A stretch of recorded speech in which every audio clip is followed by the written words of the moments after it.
أما بعد فأعوذ بالله من الشيطان الرجيم بسم الله الرحمن الرحيم وإن تعدوا نعمة الله لا تحصوها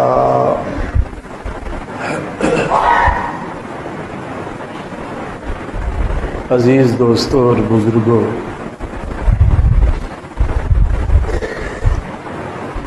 اللہ رب العالمین کی بے شمار نعمتوں میں سے ایک نعمت کسی مسلم ریاست کی آزادی،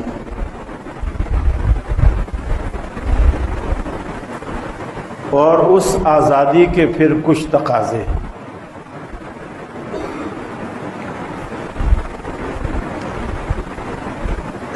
آزادی کا تقاضا یہ نہیں ہے کہ جب وہ تاریخ، وہ دن، وہ تہوار آئے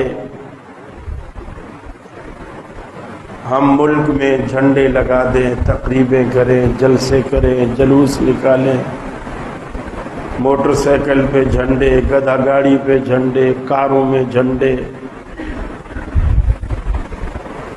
یہ اس کا تقاضا نہیں۔ یہ ریاست ہم نے جس مقصد کے لیے حاصل کی تھی، ہمیں اس مقصد کو پانے کے لیے، اس کے حصول کے لیے کوشاں ہونے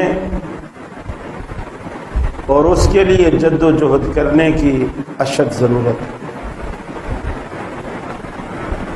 20 لاکھ قربانیوں سے یہ ملک آزاد ہوا ہے۔ آج تو مسلمان سکھوں پہ بڑے مہربان ہیں،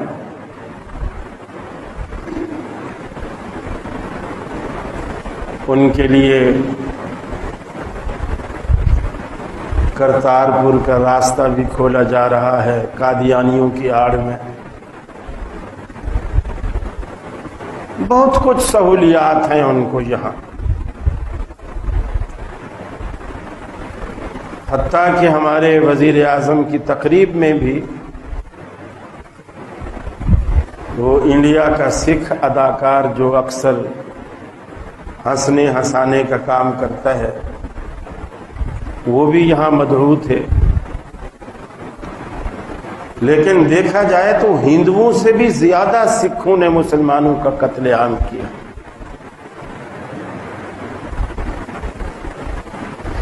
انیس سو 47 میں جب یہ ریاست آزاد ہوئی، بڑی قربانیاں مسلمانوں نے دی۔ ہم نے چونکہ وہ قربانیاں نہیں دیکھی، ہمیں بنی بنائی ریاست مل گئی، پکی پکائی کھیر مل گئی، کھانا کون سا مشکل ہے؟ اصل تو کھیر بنانا فن ہے، کھانا تو کوئی فن نہیں۔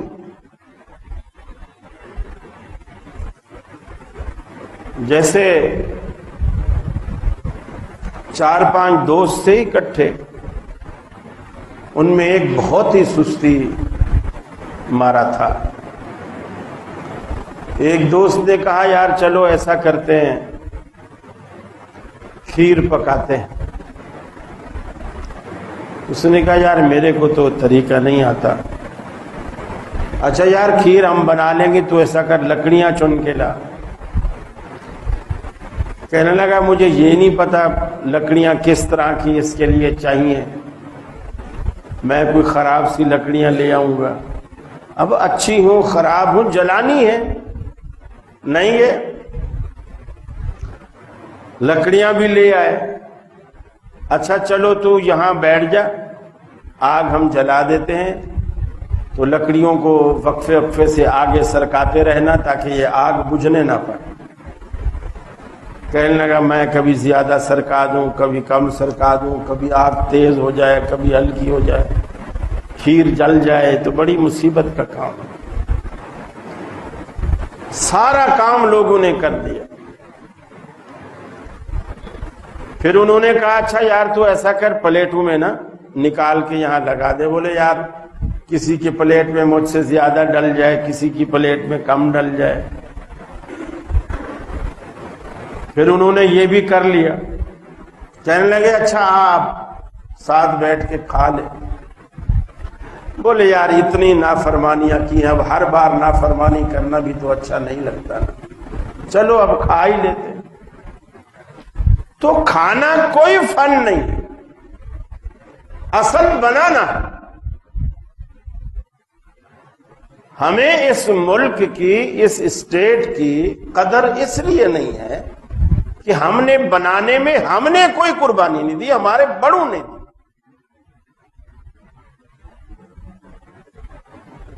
اور یہ جو 14 اگست ہے اتفاق سے, چونکہ یہ جو قمری مہینہ ہوتا ہے نا یہ گردش کرتا رہتا ہے اور ہر سال 10-12 دن کا اس کا فرق بھی آتا ہے. شمسی مہینہ بالکل ایکوریٹ رہتا ہے پورا سال. تو اتفاق سے جو 14 اگست 1947 والا دن تھا قمری مہینے سے رمضان کی 27ویں شب تھی. رمضان کی 27ویں شب تھی. اور چونکہ یہ مثال بڑی مشہور ہے کہ رمضان میں جو بھی چیز بنتی ہے کھائی جاتی ہے, چونکہ سارا دن انسان بھوکا رہتا ہے. شام کو افطاری میں کچھ بھی بن جائے, فروٹ چاٹ بن جائے, پکوڑے بن جائیں, جلیبی بن جائے, اس میں مزہ ہو یا نہ ہو, مثالیں اچھے ڈلے ہوں یا نہ ڈلے ہوں, پکوڑے تھوڑے کچے ہوں یا زیادہ پکے ہوئے ہوں. اب تو بھوک لگی ہے, پانی ٹھنڈا ہو یا نارمل ہو یا گرم ہو, رمضان میں جو بھی چیز بنتی ہے کھائی جاتی. پاکستان بھی چونکہ رمضان میں بنا اس لیے کھایا جا رہا, کھایا جا رہا. یہ الگ بات ہے کہ کوئی زیادہ کھا جاتا ہے, کوئی کم کھاتا ہے, لیکن جب سے بنا ہے کھایا ہی جا رہا. رسول اکرم صلی اللہ علیہ وسلم کا ایک معمول تھا, وہ ہر کوئی بھی چاہے وہ نعمت کا پہلو ہو, ہدایت کا پہلو ہو, کوئی بھی پہلو ہو, اس میں سے شکرانے کا پہلو آپ ضرور نکالا کرتے. مکے میں آپ صلی اللہ علیہ وسلم نے دیکھا کفار مکہ 10 محرم کا روزہ رکھا کرتے دور جاہلیت میں, لیکن اس کی وجہ نہ احادیث سے معلوم ہو سکی نہ تاریخ سے معلوم ہو سکی کہ کفار مکہ 10 محرم کا روزہ کیوں رکھتے تھے. لیکن اللہ کے رسول صلی اللہ علیہ وسلم بھی اسلام لانے کے بعد یہ روزہ رکھنے لگے. اس کی وجہ ہمیں معلوم نہیں کیوں رکھتے تھے, لیکن رکھتے تھے. جب آپ ہجرت کر کے اذا قدم النبی صلی اللہ علیہ وسلم الی المدینہ, جب آپ نے مدینے کی طرف ہجرت کی تو آپ نے دیکھا کہ عاشورہ کے دن 10 محرم کے دن یہودی بھی روزہ رکھتے. کفار مکہ تو چونکہ جاہل لوگ تھے, مطلق جاہل, یہودی پڑھے لکھے تھے, اہل کتاب بھی تھے, اور نبی رحمت صلی اللہ علیہ وسلم کی عادات مبارکہ میں یہ بھی شامل تھا کہ آپ یہودیوں کی موافقت کو بالکل پسند نہیں کرتے تھے, مخالفت کرتے تھے, موافقت کو بالکل پسند نہیں کرتے.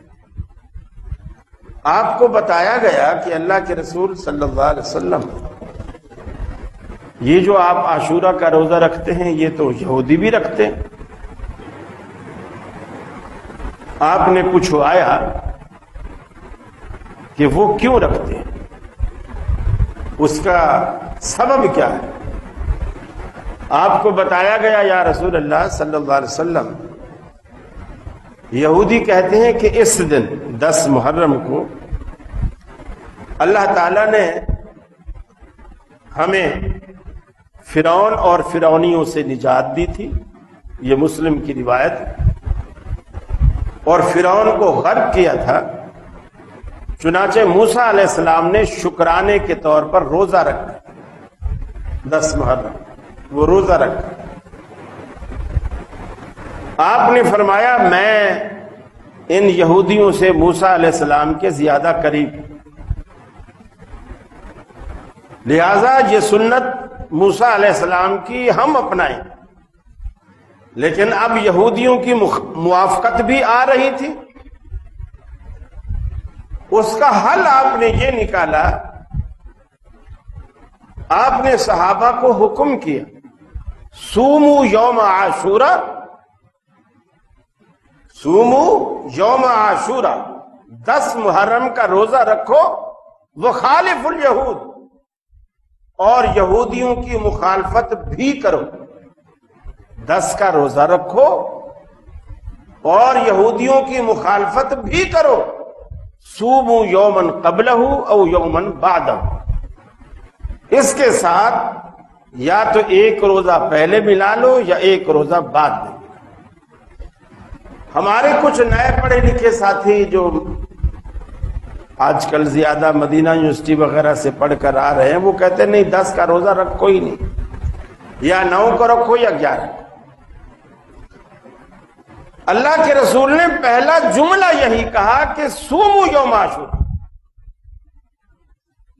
10 محرم کا روزہ رکھو, اس لیے کہ فضیلت تو 10 محرم کی ہے, نہ 9 کی ہے نہ 11 کی ہے.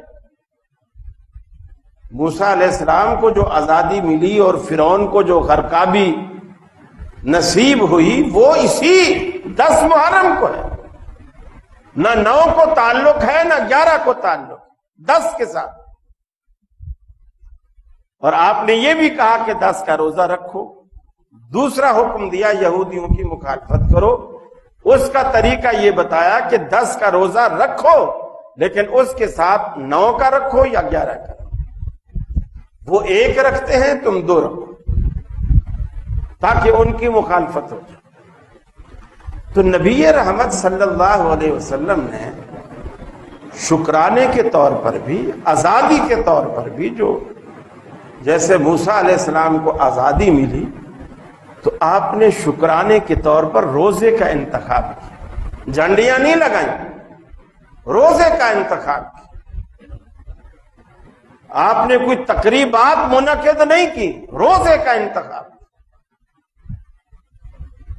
گویا آزادی جیسی نعمت اگر حاصل ہو جائے تو اس میں بھی شکرانے کا یہی طریقہ ہے, روزہ رکھا جائے یا کم از کم 2 نفلی رب العالمین کے حضور سجدہ شکر کے ادا کیے جائے. اللہ تیرا لاکھ لاکھ شکر ہے. اور تیسرا تقاضا یہ ہے کہ جس مقصد کے لیے ہم نے قربانیاں دی تھی اس مقصد کو پورا کیا. ایک من گھڑت روایت بھی گھڑی گئی, وہ یہ کہ وطن کی محبت جو ہے وہ عین ایمان ہے. ایسی کوئی روایت رسول اللہ صلی اللہ علیہ وسلم سے ثابت نہیں. وطن کی محبت عین ایمان ہے. وطن کی مٹی کیا ہی بات. ٹھیک ہے آپ ہر بندے کو ہر جگہ سے جہاں وہ رہتا ہے اس سے محبت ہو جاتی ہے, یہ ایک الگ بات ہے, لیکن اس کو ایمان سمجھنا یہ بات غلط ہے, 100% غلط. دیکھیے آپ اگر یہاں پاکستان میں رہتے ہیں, آپ کے وطن کی محبت, آپ چونکہ پاکستانی ہیں وہ ایمان ہے, تو انڈیا میں جو مسلمان رہتے ہیں ان کا وطن کون سا ہے؟ انڈیا ہے. تو پھر ہندوستان سے محبت ان کا ایمان نہیں ہوگا؟ ان کا ایمان نہیں ہوگا؟ یقیناً ہوگا۔ اور اسلام کوئی علاقائی مذہب نہیں ہے جو صرف پاکستان کے لیے ہو۔ اسلام پوری دنیا کے لیے ایسے اصول دیتا ہے جو کہیں فیل نہیں ہوتے، اور قیامت تک رہنے کے لیے اسلام ایسے اصول دیتا ہے جس کو قیامت تک کوئی چیلنج نہیں کر سکتا۔ اب اسرائیل میں بھی کچھ مسلمان رہتے ہیں، وہ اسرائیل سے محبت کریں وہ بھی ایمان۔ امریکہ میں بھی مسلمان رہتے ہیں، وہ امریکہ سے مسلمان محبت کریں وہ ان کا ایمان۔ یہ بات غلط ہے۔ ہاں آپ ایسا ضرور کریں کہ جس وطن کو، اب جیسے مدینہ تھا، اللہ کے رسول نے ایک ریاست بنائی، ایک اسٹیٹ بنائی، وہاں آپ نے مسجدیں بنائی، تعلیم کا کام کیا، مسجد نبوی سے آپ نے سارے کام کا آغاز کیا، وہ یونیورسٹی بھی بنی، وہ مدرسہ بھی بنا، وہ یعنی وزارت سفارت خانے کا دفتر بھی بنا، اور کمانڈر ان چیف کا دفتر بھی وہی ہے۔ آپ کوئی آرڈر جاری کرتے ہیں، جہاد کے لیے کوئی لشکر بھیجتے ہیں تو اس کی ترتیب بھی آپ وہی مسجد میں دیتے ہیں۔ حتیٰ کہ کوئی قیدی آ جاتا ہے تو اس کو آپ مسجد کے پلر کے ساتھ بندھوا بھی دیتے ہیں، جیسے ثمامہ بن اوصال کو باندھا گیا۔ اور جو اصحاب صفہ کے ساتھی ہیں وہیں پڑھتے ہیں، وہیں رہتے ہیں، وہیں کھاتے ہیں، وہیں پیتے ہیں، معاش سے بالکل بے فکر۔ یہ تو ایک الگ بات ہے، ہم نے مسجد کو صرف نماز تک محدود رکھا ہوا ہے، باقی نماز کا ٹائم ختم مسجد کو تالا، نماز کا ٹائم ختم مسجد کو تالا۔ کتنی مساجد ہیں پاکستان میں، دنیا میں، کہ نماز کے سوا کوئی کام ہم اس سے نہیں لیتے، جبکہ آپ دیکھیں رسول اللہ صلی اللہ علیہ وسلم کیا کیا کام لے رہے ہیں مسجد سے، اور اسی لیے شاید ہم ترقی بھی نہیں کر پا رہے۔ اور زیادہ سے زیادہ مسجد کا یہ فائدہ ہے، لوگ پوچھتے ہوئے آتے ہیں 11 بجے، 10 بجے، 10:30 بجے کہ جی یہاں کوئی قریب مسجد ہے؟ لوگ کہتے ہیں کیوں، خیریت؟ ابھی تو نماز کا ٹائم نہیں نماز نہیں یار، مجھے پیشاب کرنا ہے۔ اب وہ پیشاب کے لیے مسجد ڈھونڈ، یہ ہمارا مسجد۔ اللہ کے ولی مسجد، وَأَنَّ الْمَسَاجِدَ لِلَّهِ فَلَا تَدْعُوا مَعَ اللَّهِ أَحَدًا۔ مسجد توحید کا مرکز ہے، مسجد اسلام کا شعار ہے۔ نبی کریم صلی اللہ علیہ وسلم نے فرمایا، جب آپ کبھی لشکر بھیجا کرتے تھے کسی جگہ تو آپ انہیں 2 حکم ضرور دیتے تھے۔ جب وہاں پہنچو اس علاقے میں، اگر تو کوئی نماز کا ٹائم نہ ہو، مثلا تم 11:30 بجے 12 بجے کے قریب وہاں پہنچ گئے ہو، تو نماز کے ٹائم آنے کا انتظار کرو، یعنی تقریباً 1 بجے 1:15 بجے تک انتظار کرو۔ جب نماز کا ٹائم آ جائے تو کان لگاؤ کہ کہیں سے اذان کی آواز آتی ہے۔ 2 باتیں آپ نے کی، لو رأیتم مسجدا او سمعتم صوتا فلا تقتلوا منهم احدا۔ اگر تم وہاں مسجد کا گنبد، مینارہ، مسجد کا کوئی آثار ایسے دیکھو یا اذان کی آواز کو سنو، فلا تقتلوا منهم احدا، پوری بستی کو پناہ ہے، کسی کو قتل نہ کرنا، پوری بستی کو پناہ ہے اس مسجد کی وجہ سے، اس لیے کہ یہاں مسلمان رہتے ہیں۔ مسلمان کی جان کی ایک قیمت ہے، ایک ویلیو ہے اللہ کی نظر میں۔ یہاں تو موٹر سائیکل پہ بیٹھے، ڈاٹا باندھا اور ریوالور ہاتھ میں، کسی بھی دکان پہ چلے گئے، نکالو پیسے، اس نے ذرا سا اڑی کی تو فوراً شوٹ کر دی، یہ تو یہاں تو انسان کی، مسلمان کی کوئی قیمت ہی نہیں ہے۔ نبی کریم صلی اللہ علیہ وسلم نے جب موسیٰ علیہ السلام کو اللہ نے نجات دی، آپ دیکھیں قرآن پاک نے اس کو کیسے بیان کیا۔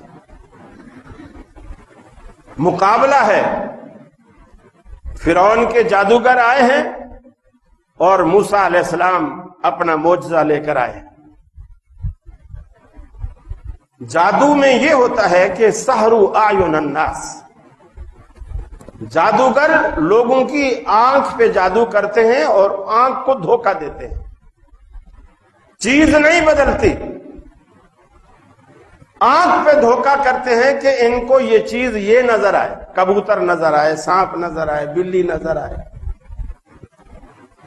اور جو معجزہ ہے وہ آنکھ کو دھوکہ نہیں دیتا، وہ چیز کی حقیقت ہی تبدیل ہو جاتی ہے۔ جادوگروں نے رسیاں ڈالی اور لوگوں کی آنکھوں پہ جادو کیا، وہ رسیاں انہیں سانپ دکھنے لگی، رسیاں سانپ نہیں بنی، سانپ دکھنے لگی۔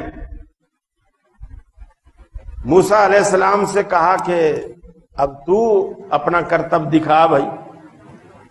موسیٰ علیہ السلام تو اللہ کے سچے پیغمبر، ان کے ہاتھ میں ایسے لاٹھی تھی، لاٹھی کو ایسے پھینک دی،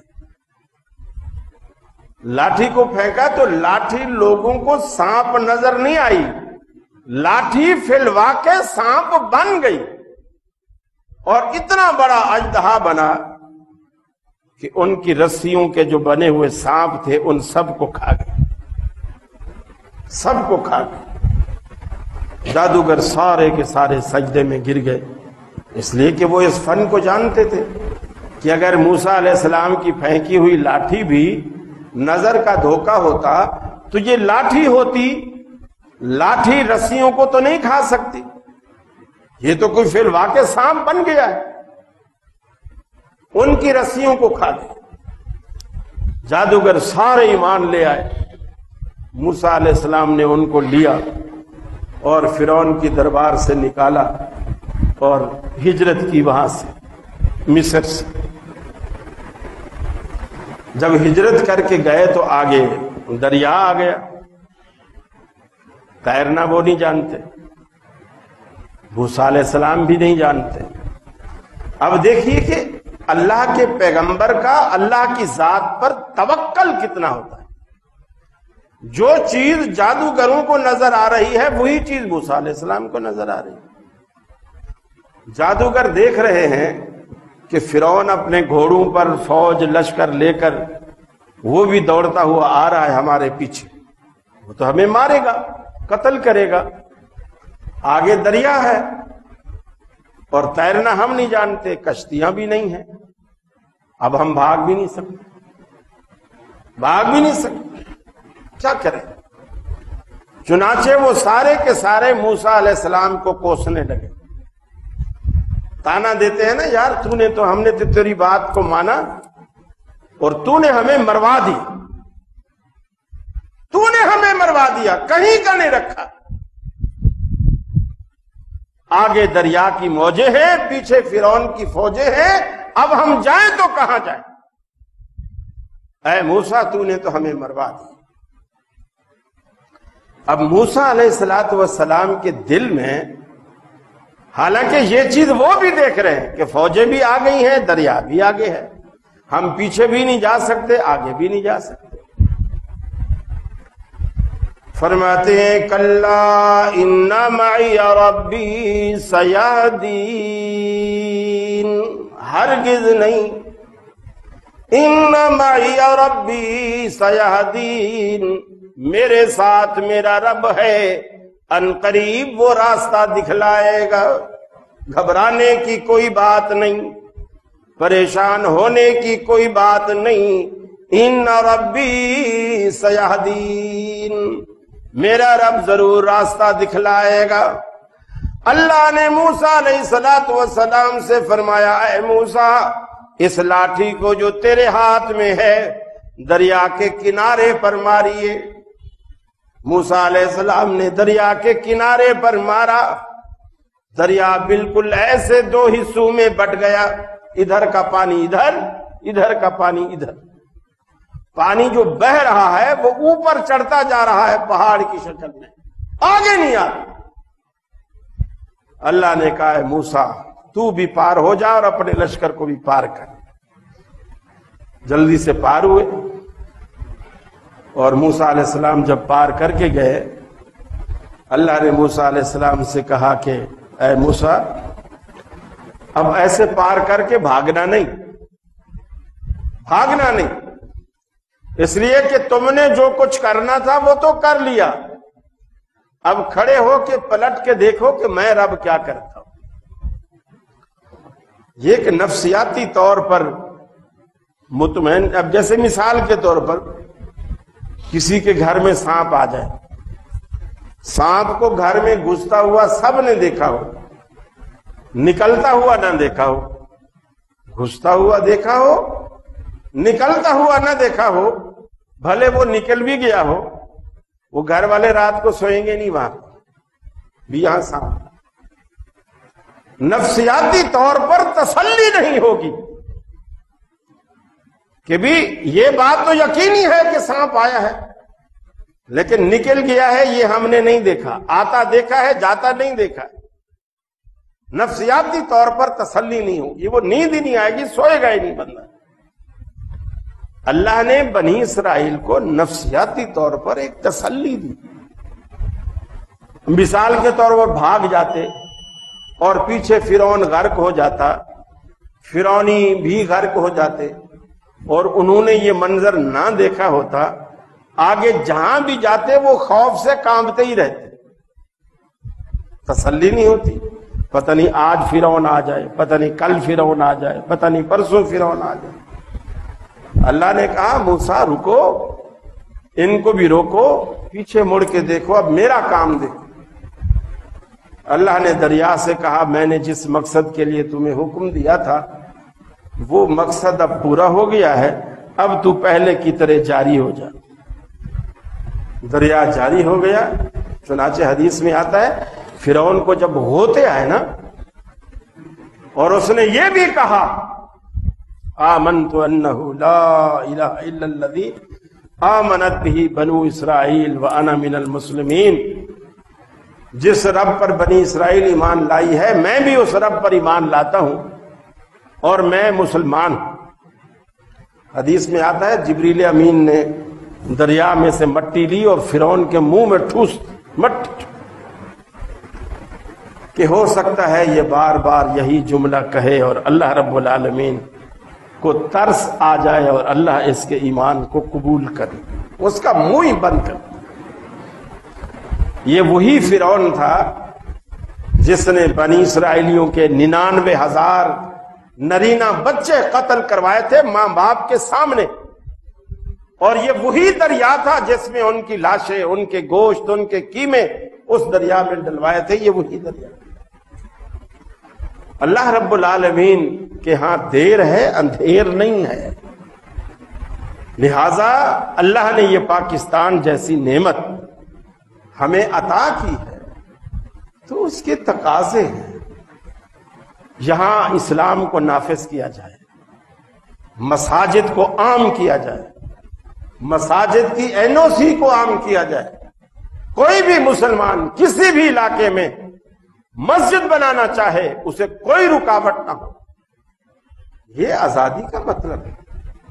آذان اسپیکر پہ دینا چاہتا ہے، اسپیکر مسجد میں لگے ہوئے ہو، اب ہم خطبہ دے رہے ہیں نا، باہر کے اسپیکر بند ہیں، باہر کے اسپیکر بند ہیں، بلکہ مشرف دور میں پورے پاکستان سے، اسلام آباد میں تو خاص طور پر مسجدوں کے جو بورڈ تھے وہ بورڈ ہٹوا دی۔ کیوں؟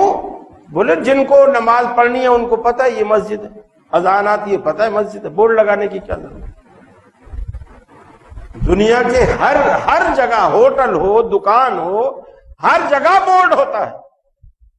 ضروری تو نہیں شہر والے ہی وہاں نماز پڑھتے، کوئی باہر سے بھی آتا ہے، کراچی سے بھی کوئی لاہور جاتا ہے، بورڈ تو ہر کسی کو فائدہ دیتا ہے. میں نے کیا ان کو کہو ہسپتال پہ بھی بورڈ نہ لگوائے, ہٹا دے. جب یہاں سے لاشیں نکلیں گی سرکاری ہسپتال سے, لوگ سمجھ جائیں گے یہ سرکاری ہسپتال. کیا ضرورت ہے بورڈ لگانے؟ آج مسجد کی NOC نہیں ملتی آپ کو. سالوں سال دھکے کھاتے رہے, چوری چھپے بنا لیں تو ایک الگ بات ہے, قانونی طور پر آپ کو NOC نہیں ملے گی. یہ ریاست ہے اسلامی ریاست.